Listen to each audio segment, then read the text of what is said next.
नई शिक्षण योजना के साथ फिर उपस्थित हूँ। आइए आप लोग 6 क्लास की स्वास्थ्य नामक पाठ की शिक्षण योजना को देखें।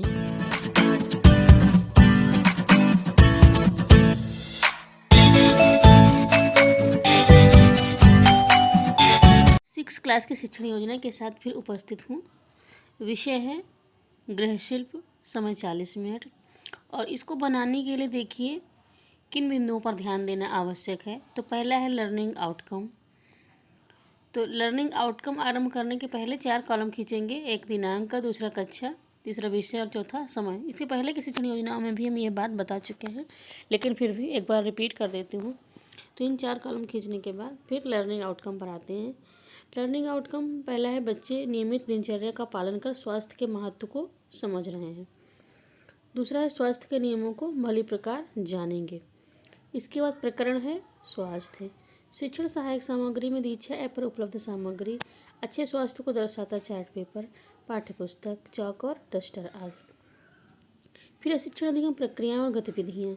इसमें भी 4 कॉलम खींचे गए हैं। पहला क्रम संख्या का नंबर पर रहता है शिक्षण का आरंभ, फिर है शिक्षण के चरण, तीसरा है समय, चौथा आकलन।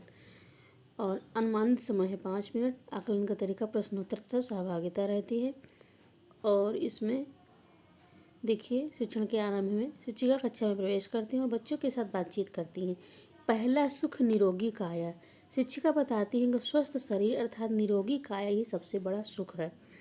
इसके बाद बच्चों से बातचीत करती हैं और उनकी दिनचर्या के विषय में जानकारी प्राप्त करती हैं। पूछती हैं आप कितने बजे जगते हो।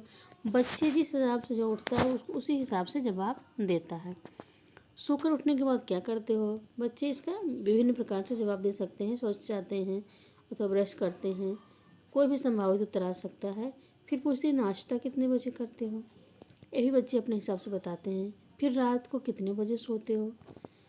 और इसके बाद शिक्षिका बताते हैं कि यही सब हमारी दिनचर्या है। जिन कामों को हम रोज़ करते हैं, निर्धारित समय पर करते हैं, वह सब हमारी दिनचर्या में आता है। और बताती हैं कि स्वस्थ शरीर में ही स्वस्थ मस्तिष्क का वास होता है।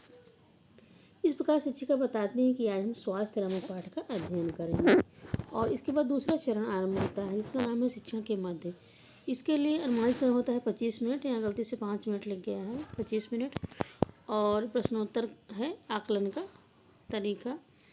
शिक्षिका बच्चों से पुस्तक खोलने को कहती हैं और स्वास्थ्य पाठ को बच्चों को समझाती हैं।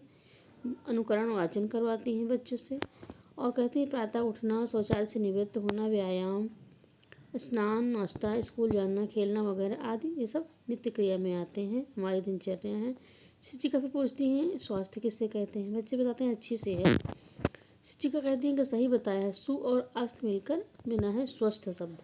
सु का अर्थ होता है सुंदर अथवा अच्छी और अस्थि का अर्थ है स्थिति। इस प्रकार अच्छी स्थिति को ही स्वास्थ्य कहा जाता है। किसी का शरीर आकर्षक और स्वस्थ हो तो उसे उसका स्वास्थ्य कहा जाता है। अच्छे स्वास्थ्य के लक्षण इस प्रकार हैं। निरोगी काया, निरोगी शरीर, स्वस्थ दांत, मजबूत और पुष्ट मांसपेशियां, हमेशा चुस्त दुरुस्त रहना, स्फूर्तिवान रहना, संक्रामक रोगों से लड़ने की क्षमता, कार्यों को लगन तत्परता से निपटाना, भरपूर मेहनत करना, भूख लगना और गहरी नींद लेना, सकारात्मक सोच रखना और सद्व्यवहार करना, शरीर के सभी अंगों और तंत्रों का समुचित रूप से कार्य करना। इसके बाद गतिविधि आती है। बच्चों को अच्छी आदतों से संबंधित चित्रों को चार्ट पेपर पर बनाने के लिए कहा जाएगा। बच्चे चित्र बनाते हैं, बच्चों को यह कार्य रोचक लगता है। इसके बाद तीसरा चरण आता है शिक्षण का अंत। इसके लिए भी 5 मिनट का समय है। सहभागिता तथा प्रश्नोत्तर आकलन का तरीका रहता है। शिक्षण के अंत में शिक्षिका बच्चों को 4 के समूह में विभाजित करके उनको स्वास्थ्य के नियम और अच्छी दिनचर्या के विषय में लिखने को कहती हैं। फिर इसके बाद गृह कार्य दिया जाता है। गृह कार्य में निम्नलिखित प्रश्नों को दिया जाता है। पहला, सूर्योदय से पूर्व उठना क्यों आवश्यक है।